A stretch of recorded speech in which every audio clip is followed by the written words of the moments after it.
More air raid sirens just moments ago ringing out in Tel Aviv, Israel.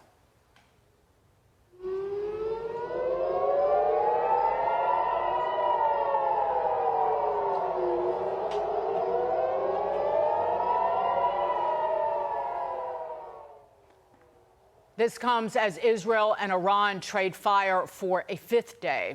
The conflict forcing President Trump to leave the G7 summit early, urge everyone to evacuate Tehran, and spend the day in the Situation Room with his national security team debating next steps. For more, let's bring in Hudson Institute senior fellow Rebeccah Heinrichs. Rebeccah, great to see you. How do you right-size making America great again, promising the American people no more foreign wars, and what we're witnessing? Now, we don't know the finer points of what the president might decide the U.S. role is, but we have seen naval assets being moved into the Middle East, into the region, and a great deal of forceful talk from the president. Yeah, I think that the first thing is that I think that there's a misconception that diplomacy is incompatible with the threat of military force or the possibility of a scoped and limited military strike. President Trump clearly sees that they are not only compatible, but they reinforce each other. Sometimes you have an adversary that is so intransigent that it will not engage in diplomacy, and you have to have a credible threat of military force in defense of the American people, our allies, and our troops deployed abroad. Clearly, that's what is going on at this point. The Iranians have had every opportunity to dismantle their nuclear program. They may not have enrichment inside Iran, and they have refused to cooperate. President Trump's patience has run out. Clearly, the Israelis have said, we cannot tolerate this. They've got intelligence that said that the Iranians were about to weaponize their nuclear program. And so the Israelis had to do what they needed to do. And the United States is being a good ally and moving greater military assets into the region and protecting U.S. forces. Rebeccah, the Israeli foreign minister told our Larry Kudlow today that before the strikes happened, Iran was very close to getting an atomic bomb. Listen to this.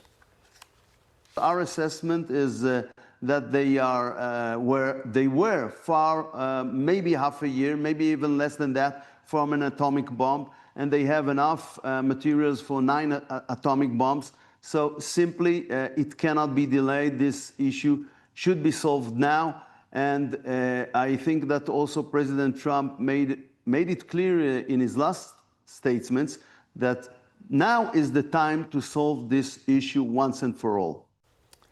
Rebeccah, your reaction to that?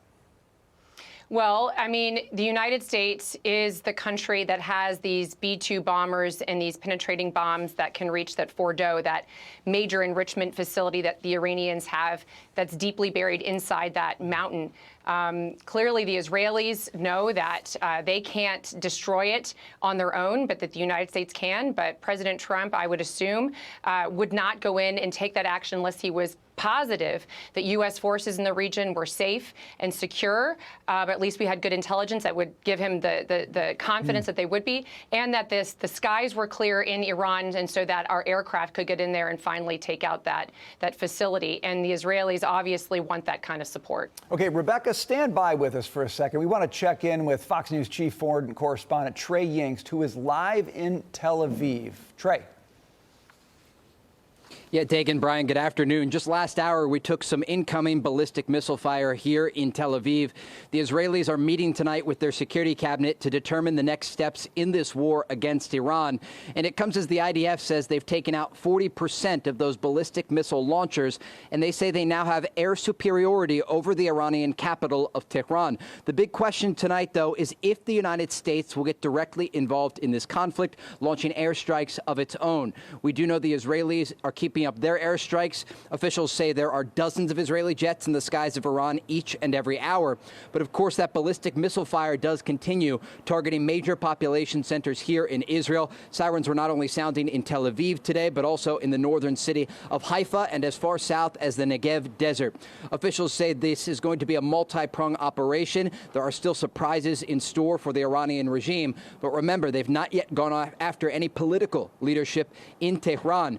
This gives the Israelis more options to ratchet up the pressure on the regime. And of course, we are seeing some of that pressure play out in the streets of Tehran, with millions of people starting to evacuate the Iranian capital today. Guys? Yingst, terrific reporting always. Trey, be safe, and thank you. And may God bless you always. Rebeccah Heinrichs is still here with us. Watching the U.S. Navy assets, Rebeccah, move into place. So the Carl Vinson moved earlier into the Middle East region, and then the Nimitz has left the South China Sea. It raises the question of, is Taiwan now at risk? I know that someone was telling me earlier today that the U.S. Navy is running the hell out of those old 688s. That is a type of attack submarine out of Guam. However, I think Iran and China is in many ways a greater enemy of the United States given the pandemic of COVID and fentanyl. But China and Iran are allies.